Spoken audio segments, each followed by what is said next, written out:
J.E. Ellis. Oh, jealous, hey, you're jealous. Oh.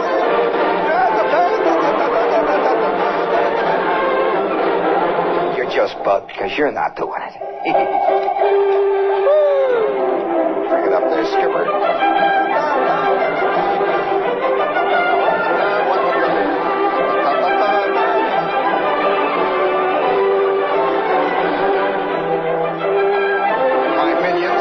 My kazoo into me now. I'm lighting up my cigar. I'm taking a big fat light of 8-hour cut plug tobacco. We're ready to go.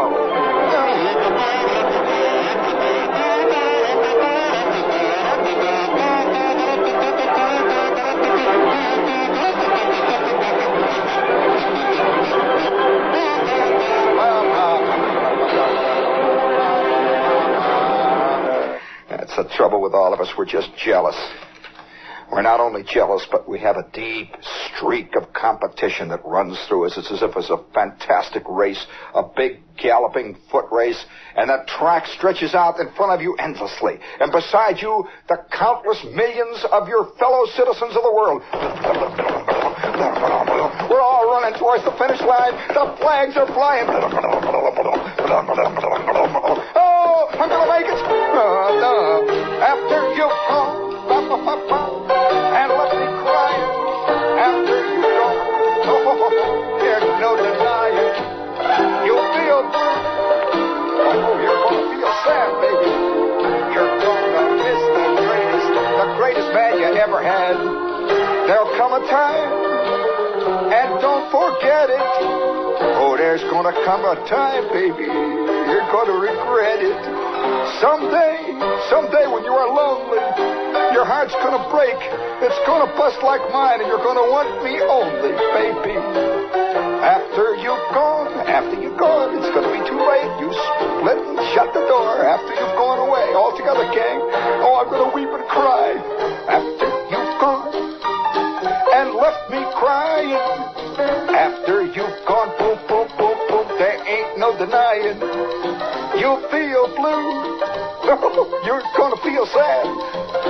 You're gonna miss the greatest man you ever had. There'll come a time, and don't you forget it. There'll come a time when you're gonna regret it. You're gonna weep and cry and run around and kick your shoes off and holler, knock over the garbage pail. Someday when you're lonely, your heart's gonna bust like mine. Oh, I'm so sad. You're gonna want me only after you've gone. After you've gone away. After you've gone and left me crying. After you've gone, there ain't no denying. You'll feel bad. You're gonna feel blue. You're gonna feel sad. You're gonna miss the greatest man you ever had. There'll come a time, and don't you forget it. There'll come a time when you'll regret it. Someday, when you are lonely, your heart's gonna bust like mine. You're gonna want me only. After you've gone, it's too late. After we've split, you've gone away.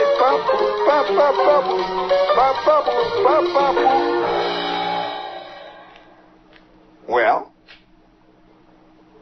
what's the matter? You jealous? Is that what it is? I want to hear just one person. Just one small person. That's all I need. Night after night, I wring my poor bones dry. Night after night. Out of this turnip, this me. Out of this rock, this me. I tried to draw a little blood for you. For what? For what? Do you think it's to sell Miller beer? Huh? Do you think I get any satisfaction out of selling Miller beer? Huh? You doggone well tootin', Dad. You doggone well tootin'.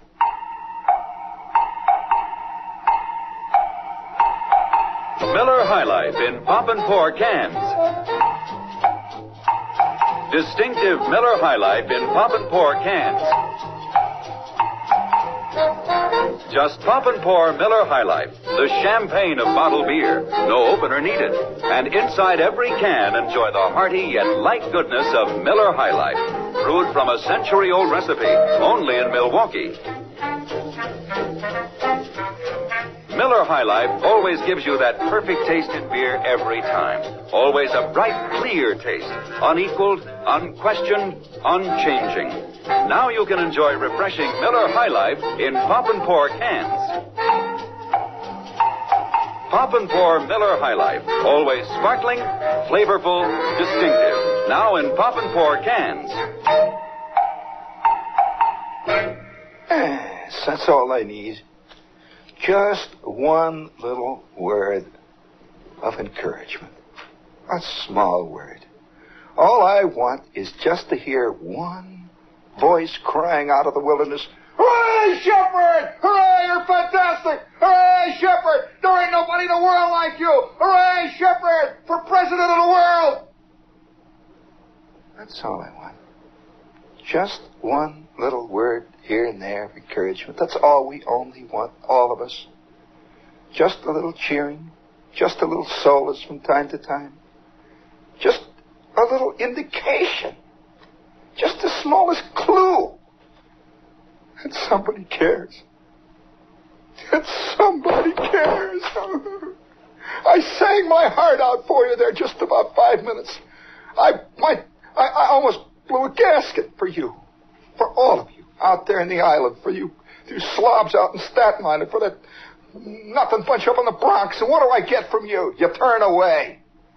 Listening to that, oh boy, that guy down the dialer with the phones. Yeah, okay, I'm an expert on the wild, yeah. What do you want, huh? The Gaulle? You want to hear about the Gaulle, huh? Well, I'll tell you about the Gaulle. He's a bum. Next question, please. Casey Stengel? Yeah, well, the Mets, they ain't gonna win.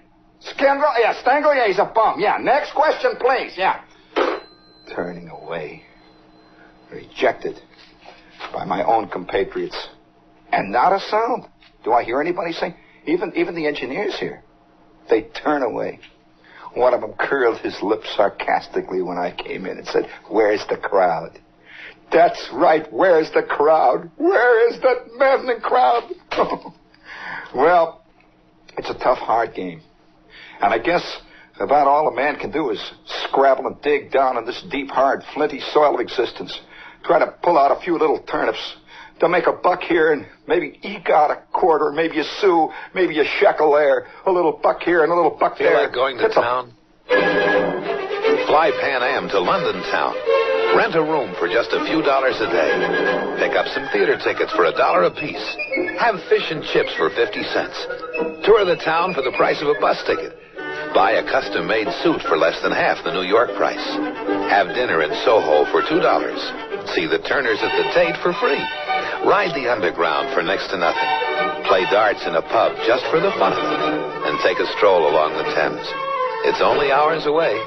Pan Am has non-stop jets to London at 10 every morning and 7 and 8 every evening. And you can take advantage of Pan Am's low 14 to 21-day jet excursion fares to Europe. See a Pan Am travel agent or call 973-4000. For Pan Am, the world's most experienced airline.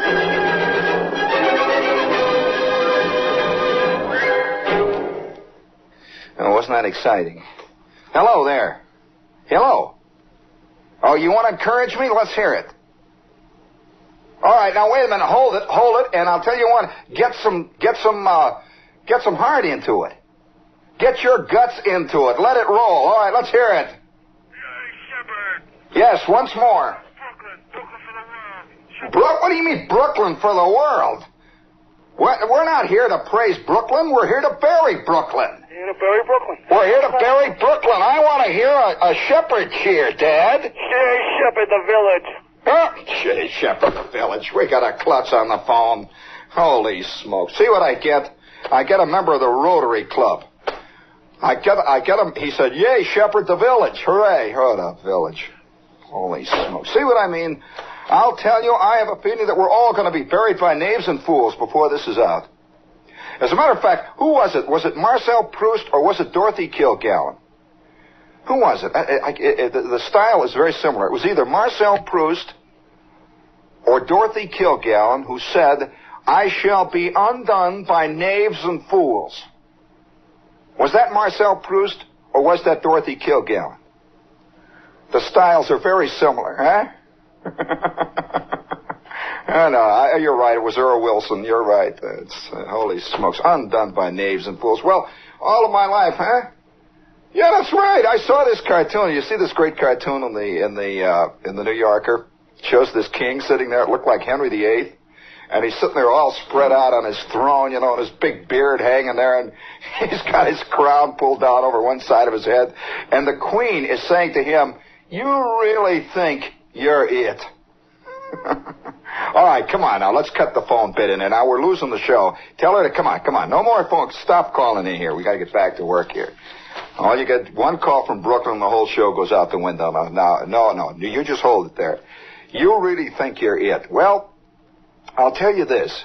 The urge to compete, the urge to fight against our fellow man is one of the deepest and probably one of the sneakiest of all of our appetites. We all know about sex, you know, the endless plays done about it. We all know about jockeying for power politically. But the one area that nobody talks about is personal competition. There was a little note came in from Japan. "Too hard drinking farmers. Special note from Japan. Sporting news from Radio Tokyo. Radio Tokyo reports tonight how 2 hard drinking farmers drank themselves to death last night on lice wine.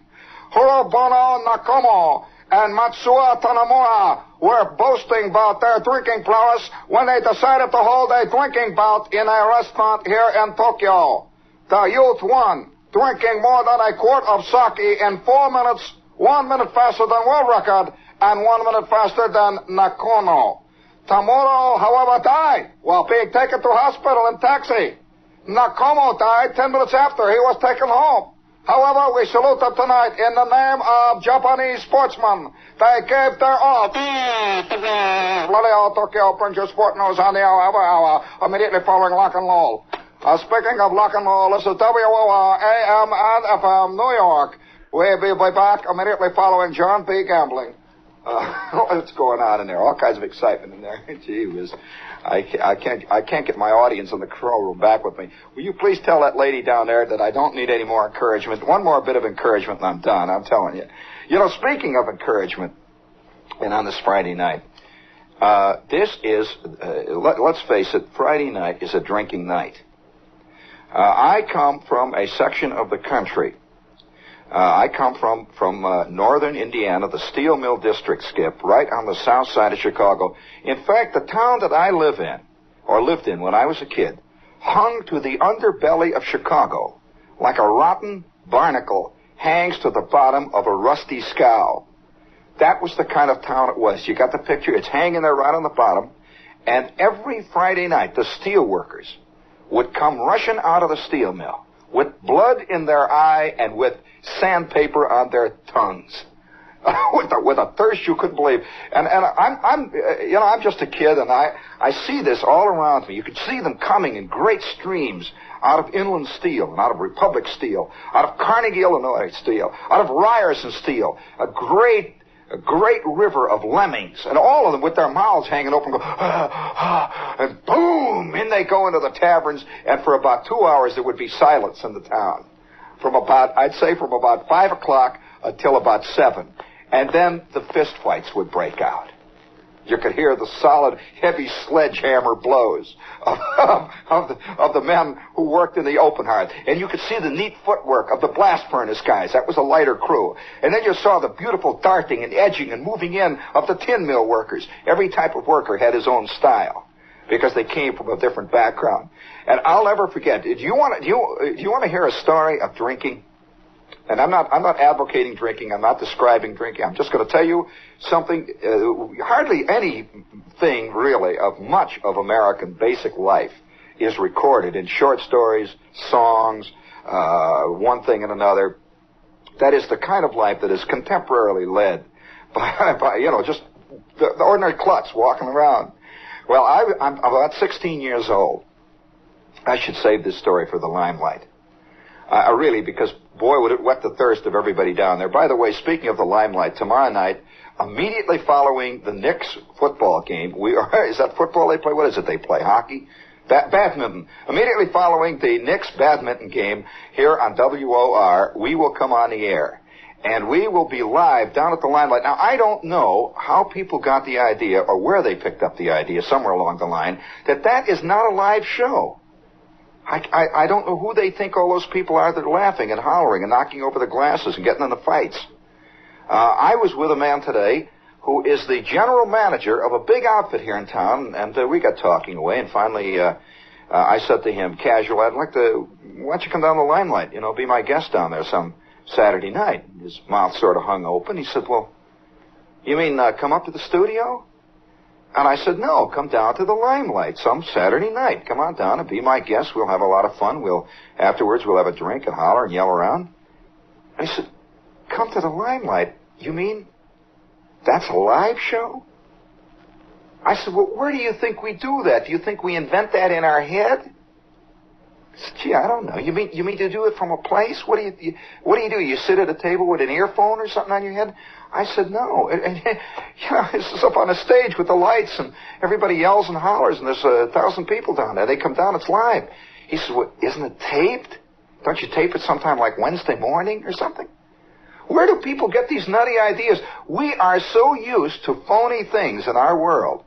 We really are, Skip, that we assume everything is phony, and when we run into something real, we think that's phony because it doesn't fit the phony stuff. He looked at me, well, it can't be much of a show if you don't tape it. He did. Because, the Tonight Show is taped about 4 hours before they do it. I don't know why. It's just taped 4 hours. Because somehow, when something is taped ahead of time, it seems more official. This is taped earlier for a presentation at this time. That's an official show. If all of a sudden they say, we're now taking a studio away, and it's Johnny Carson. And Carson falls down. He's late. He runs in. Well, somehow it isn't a real show. No, I am live at the Limelight, and it's tomorrow night. And if you can't get down there, give a listen to it. And it's straight down 7th Avenue South, and it's a ball. And speaking of that, now I'm going to have to carry this a little further because we've been getting all kinds of mail about this. About 4 or 5 months ago, Playboy magazine casually mentioned, in connection with a story I had done for them, that we were about to release an album that was recorded at the Limelight. An album, a kind of an omnibus album of stories done at the Limelight on the Limelight show. And they mentioned this, and ever since that time I've been getting all kinds of letters from people saying, where's the album, what is it, and when, and how, and all that. The album is now officially out. In fact, it's a very exciting moment for me. I can hear they're all yelling out there. What do you mean exciting, Shepard? Very exciting moment to all of a sudden find yourself with a new album out. And it came out, what was it, Wednesday? And it's called Gene Shepard, Live at the Limelight. That's a very clever title. And it's on Quote Records, and you go in and tell your record dealer that you want a copy of Gene Shepard Live at the Limelight on Quote Records, and if he says, what do you mean, Gene Shepard's a hillbilly singer or a girl that sings through her nose? Say, I do not want the girl that sings through her nose, I want the guy that talks through his nose.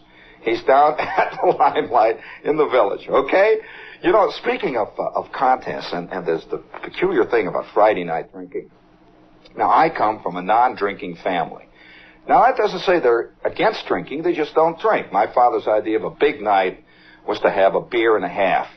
And after that, he always used to say, he had one famous line about that. He'd say, beer gives me gas.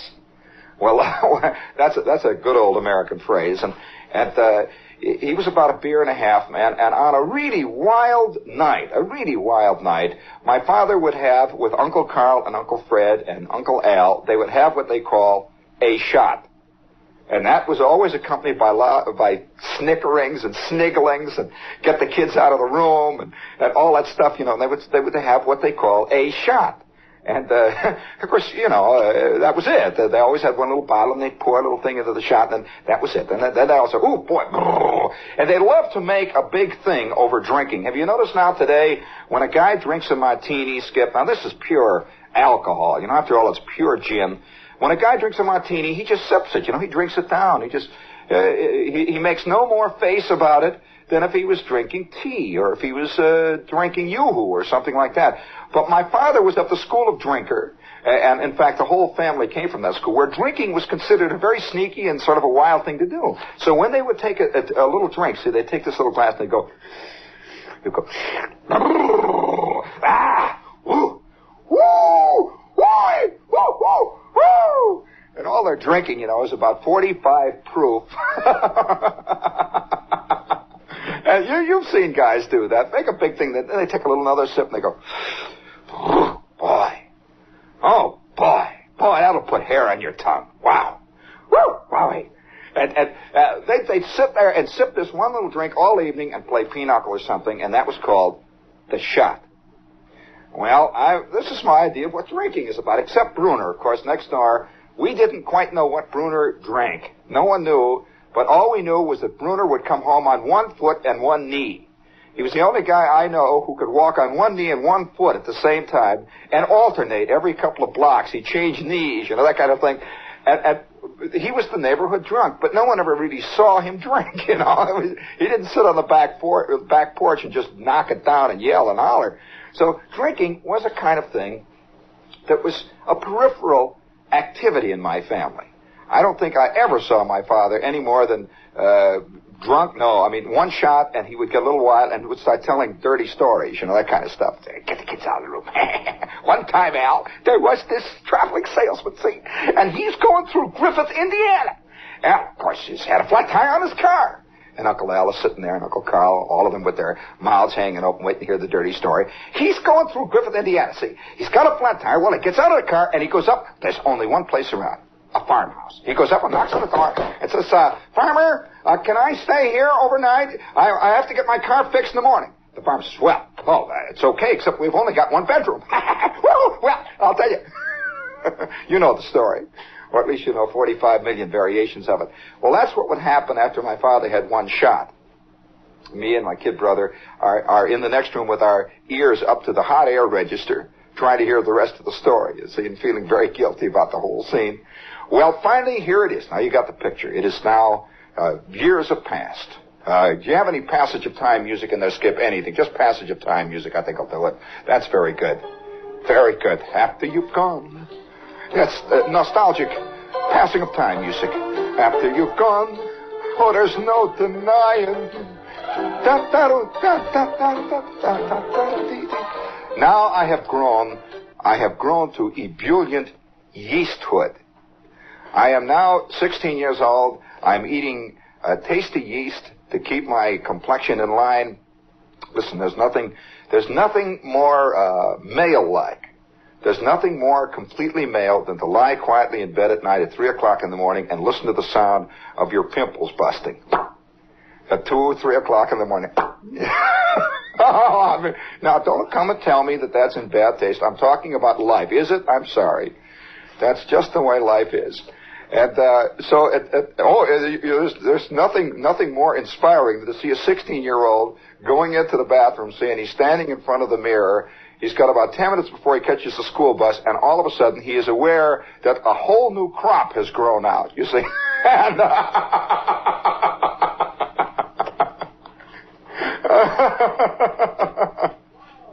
all right, I'm sorry, that's the way it is.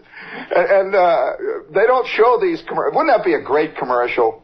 Show this kid, That's what I'm talking about, yeah. Doing what they call euphemistically in Hammond, Indiana, squeezing. He's go all over the mirror, Oh, man, I'll tell you, it's the story of all of our lives. And so here I am, I'm right deep in that period, and I got a summer job. Now, don't go away there. I'm going to tell you how different life is away from the P.J. Stay right here. How different life is away from the P.J. Clark orbit. I'm going to tell you about how it is out there. And so I'm 16, it is summertime, and I got myself a job working in the steel mill. This is my first experience outside of the family where the idea of a big drinking night is my father and Uncle Carl to have a clandestine shot. That was their idea of a fantastically bad night. And so now I am assigned one afternoon to what they call a bull gang. Do you know what is a bull gang? Well, I'll tell you what a bull gang is. A bull gang, no, it has nothing to do with a village. No, I'm sorry. A bull gang is a group of roving laborers This is a labor gang. You don't know the steel mill expressions, do you? A bull gang is a group of guys who work as a roving freelance bunch of laborers. They're in a team like. And wherever they have to load 17,000 pounds of sheet metal now, they call for bull gang number 1 or bull gang number 2 or bull gang number 3. They put them in different slots. Oh, and you work like the proverbial horse. Have you ever heard the expression working like a horse? Well, let me tell you, I saw horses sitting around just picking their teeth compared to what the bull gangs. In fact, when we would be working some days, it used to make us mad. We'd be down there slaving like mad, and horses on the sidelines would talk about, oh boy, it's like working on a bull gang, man. It's like working like a people. We would be bending over with our sweat pouring out, and so it is now about 3 o'clock in the afternoon on my first day in the bull gang, and we are working in the 40-inch soaking pits. Now, let me describe the soaking pits. I hope I'm not boring you here, because this is outside of the P.J. Clark orbit and the casual martini drinkers. Now, the 40-inch soaking pits is really an offshoot of hell. I think it's where Dante got his original ideas. Believe me, the 40-inch soaking pits consist of a series of pits dug into the ground.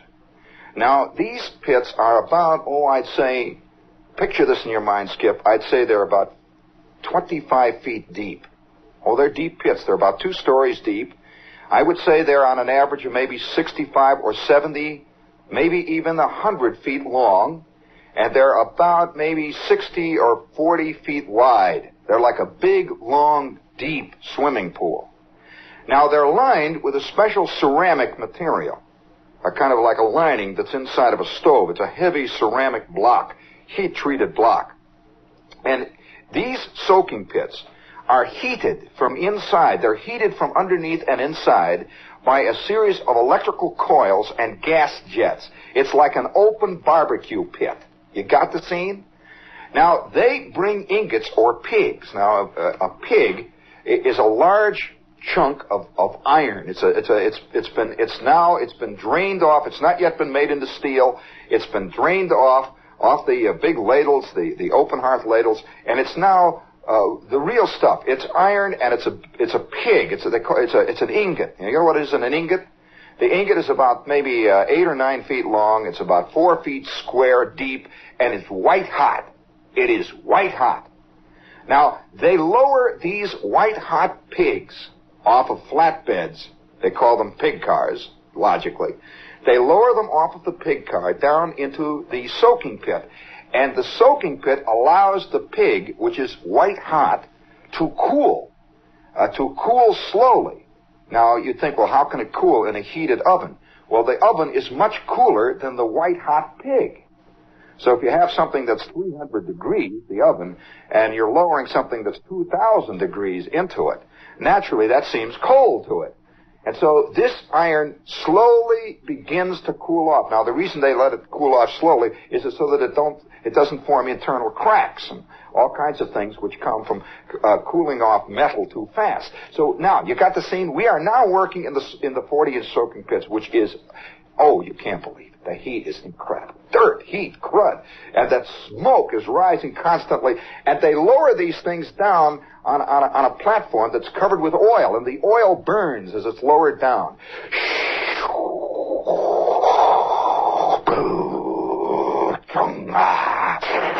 Boom. And the big claws reach down. Ding, ding, ding, ding, ding, ding. Boom. Boom, boom, boom, boom. Kaboom. And they're loading these things in and out. And I'd say every third or fourth soaking pit is what they call cooled. That means they're cooling it down, and they are now putting new bricks inside. These bricks burn out. Well, I am on a bull gang that has been assigned to cleaning out the scale and the crud out of the bottom of a soaking pit. Incidentally, they do not allow the soaking pits to cool off. They keep the heat on while you work on it, because it takes so much money to reheat them, you see, so they just leave it go all the time. So they lower us down there, and we're wearing asbestos suits. And they lower us, each one of us, and put a suit on, like these space suits, and they've got a big trowel. It's actually a big, long metal bar with a big scooper on the end, and you run around real fast, and you chip away at the scale down there. The scale is stuff that forms on the metal when she's lowered in. It's just like scales, scales on the... You go... And you have wooden shoes. They have given each one of us a pair of thick wooden shoes that fit on the bottom of our asbestos suit. But the minute you touch the ground, the shoes start burning. Literally burning. Smoke as you... Ooh, hot. You are allowed 2.5 minutes in the soaking pit. And then you jump back up. They go, woo! They blow the whistle. You jump back up on the little scale. Up you go. It's like a deep sea diver, and they're lowering the other guy down. And then you run over and you sit down at the bench. Oh boy. Oh, Charlie, what am I doing here? And you get at the end of the line. There's about 40 of these guys, and each guy works up, and then it's your turn again. You got the scene? Okay. So we work all day at this. And now it is 10 minutes to 4. The shift is out at 4 o'clock. And they take all of us out, they put us in our little bus, and they're taking us back to the dressing room. There's a dressing room way at the end of the 40-inch mill where all our clothes are hanging in wicker baskets from the ceiling, all hanging down, the winter underwear, everything, and the summer clothes, and all. It's all hanging. Thousands of pairs of overalls. They hang them. You know why they hang them from the ceiling? So the rats don't get them. So everything is hung from the ceiling. So you come into this place, you're sweating. Oh, boy, you're sweating. And nobody wants to take time out even to take a shower, You've only got you want to get to the bus, the first bus, get out of this hellhole. And so everybody puts his sport shirt on. They smell to high heaven. They've been sweating 8 hours a day in the soaking pits. All you do is wipe your face off, and you wipe your hands off. You put your sport shirt on. You put on your chino slacks. You put on your tennis shoes, and you run out like mad and stand by the clock house and wait for the bus to take you out to the gate. We're all standing, the bull gang. About 65 of the bull gang, a whole crowd of us. Mexicans, there were Peruvians, there were Polish, and there were Slovaks, and there was me, there were Swedes, and there were Italians, and there were Germans. There were all kinds of guys all waiting, the bull gang. And of course we work on tonnage, The more we work, the more that the 40-inch mill turns out in the day, the more we earn. We have really turned it out this day. So we're all standing there like the Chicago Bears football team after mopping up the floor with the Giants. Just standing. Guys are chewing their tobacco. And you hear about 45 languages. Oh, what do you want, Stasha? Hey, that's Stasha. How's the boy, old Stasha? All that. That's typical steel mill words, How's the boy, Stasha? You see Stella? Oh, what a chick. Oh, that's typical humor in the steel mill. Yell and holler. So finally the bus comes, and away we go. We're all sitting in that big, long, open bus taking us to the clock house. We go for 1 mile. A couple of guys got their lunch boxes, and they still have a salami sandwich left, and they're eating it. And you can just smell the sweat of honest labor. Boy, does it stink. The guys are yelling. Somebody goes, "Hey, Stasha! Hey, Stasha! Stick your head out the window, Stasha! Maybe it'll blow the stink off you! The wind! Ha ha!" That's typical steel mill humor. Now, don't come back and yell and holler, Shepherd is in bad taste. This is life, friend. And this is the way it's being lived right now at this instant. In fact, in about 45 minutes, the swing shift will be coming off duty in the 40-inch soaking pits out in inland. Right now, they're beginning to look at the clock. Right at this very minute. They're back there knocking down the salt tablets, and they're looking at the clock, and they're thinking about the joint that I'm going to talk about. And somebody up at the front hollers, Hey, Stasha! You go to the Eagle? And you hear Stasha holler, "What do you mean the Eagle? You want to go to the Eagle again tonight, Stan? Yeah, I want to go to the Eagle. Okay." The Eagle. I'm sitting there, this is my first day with the bull gang. It's the Eagle. What is the Eagle? I'm sitting down, and I want to be so much part of this crowd. boy, I want to be part of it, because they all knew each other. They'd been working together for years, the whole gang. And here I was an extra man. There was about 4 of us extra guys. So we're rolling on out to the clock house. Here we are at the clock house now. And everybody goes rushing in like mad. And there's a certain, there's even a certain kind of pecking order in who gets the cards first. Big, tough guys, big bow hunks are right in the front there, and all the little guys sort of trail off behind. Boing, boing, boing, boing, punching the card. Oh, yeah, they're punching that old card. Boing, boing, boing, boing, boing. And right across the road, I noticed that as each guy would get at the end of the line, of the clockhouse line, he'd ring the thing, and he'd shoot like a rock. I figured, they're going out to catch the bus. So I'm in front of about 4 guys and behind about 30 guys, and you could just feel that edge. Come on. Hey, we're going to the Eagle. Let's go. And I am now at my clock number. Boing! I hit the bell, and the guy goes, come on, let's go, kid. Get moving. Boing! Boom! We go shooting out of the door, all of us like we're shot out of a gun, and right across this rotten, crummy steel mill road, which looks like it's made out of gravel and it's crisscrossed by 18 million high-tension wires and telephone wires and streetcar wires and lit by the flickering smoke and steam and the light flame of the blast furnace in the open hearth, is this store, right directly across the store. And it has on the front of it, painted in gold, a half-baked looking eagle. This eagle had one wing that looked like a pigeon wing and another wing that looked like a robin wing and a big beak that looked like a vulture. And underneath it, its 2 claws are hanging out, and one claw's got a hold of an American flag in red, white, and blue calcimine, and the other claw's got a hold of a flag that says CIO Steelworkers Union Local 1010. The eagle. So, boom, they run like mad right across the street, and the cars are stopping, boom, into the Eagle. Well, let me tell you what the Eagle is like. The Eagle is like a one-story store that has been totally cleared out. And running from one end of the store to the next, just right down the middle of it, is a plank bar. It's made out of planks laid on sawhorses and hammered down. And down at the far end, there is a big empty Coke machine that's filled with ice. That's all. They don't have any Cokes in there. It's just filled with ice. And it's got about 8,000 bottles of beer all sticking out. They don't even have draw beer, 8,000 bottles of beer. And next to it is another great big Coke thing there, all filled with ice, and it's got bottles of whiskey in it. Just bottles of whiskey.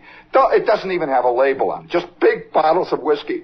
And down at the far end, have you ever been to a catered affair and you see all those glasses?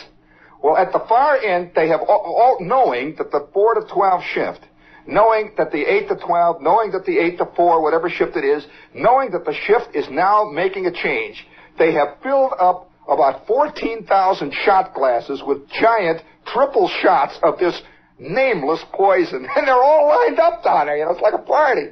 And these 2 bartenders, big guys named Steve and Bullock, are down there, and they got a hold of these glasses. And as each guy comes in, he hollers, "Give me 2, Steve!" Boom! He pushes 2 out. You slap a buck down, and you get 2 of these monsters for $1. Not only do you get 2 of these monsters, if you want to throw in another 15 cents, you get a beer to chase it.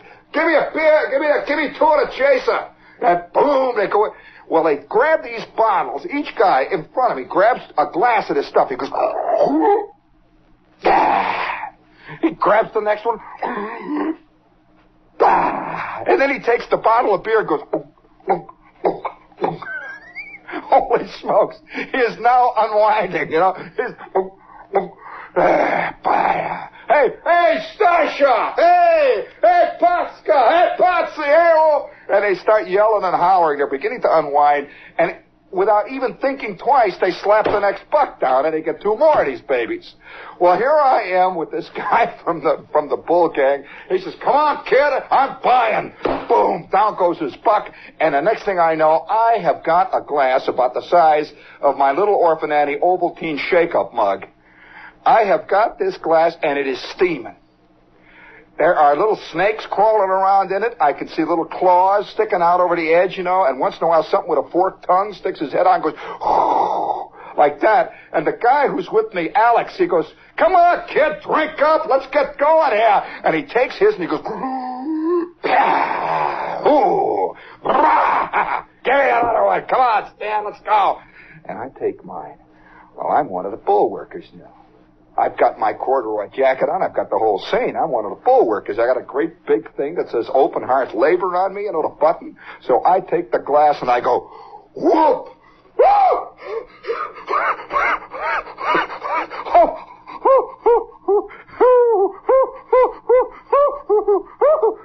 You know, and I'm holding it back, and it's inside of me that it's going. My eyeballs are sticking out, and Alex says, "Here, have a chaser," and he gives me a. To me, beer was strong. Beer was strong, and I take the beer. It tastes like cold water. I couldn't even, up to this point, you know, up to the time that I had never even been able to drink a whole beer. I'm drinking the beer just to clear my throat. I got calluses all the way down, you know. I could feel my feet burning on the bottom. He said, "Oh, let's go. Hey, Patushka, Pastueshkotska. Hey, come here." I got another one in my hand. What are you going to do? They're hitting my elbow and yelling and hollering, telling dirty stories, and down goes the next one. Ooh. By the way, the next one didn't do as much as the first one. I go, ooh. Does this sound like P.J. Clark's to any of you out there, friends? Sorry, what are you worried about? What's going on? Oh, we got plenty of time. So I go reeling on out. We and about 15 other guys go reeling out. And, of course, these guys, nothing. They're not even affected at all. They're just as cool as cucumbers. You know, they've been doing this ever since they were 5. And I sat in that bus going home. I couldn't move. I sat like I had been cast in bronze. You know how they cast baby shoes? There I was with my laces hanging out, my tongue. It was tickling. Everything was tickling all over my head, my feet. It was like everything was going to sleep, and I just sat there, and I felt embarrassed. You know? I just sat there. My stomach was churning, and I was getting sicker and sicker. I could feel something happening down there. It was beginning to mix up with the fish that I'd had for lunch, you know, and the salami sandwich. It's beginning to mix up with my bottle of milk. But then, you know, funny thing, as I got closer and closer to home, I began to feel vaguely warm. I began to feel like a steel mill worker. And as I got off the bus, I hollers to this guy, Hey, Geezer, see you tomorrow at the clock house, you slob. And out into the darkness, I was a true Friday night kid. I was right there. No heritage. Come on. That's run of the station. Hanging there by the strap, hoping for better things. So we'll see you tomorrow night, gang. Be the first in your neighborhood to feel that tingling sensation behind the eyeballs.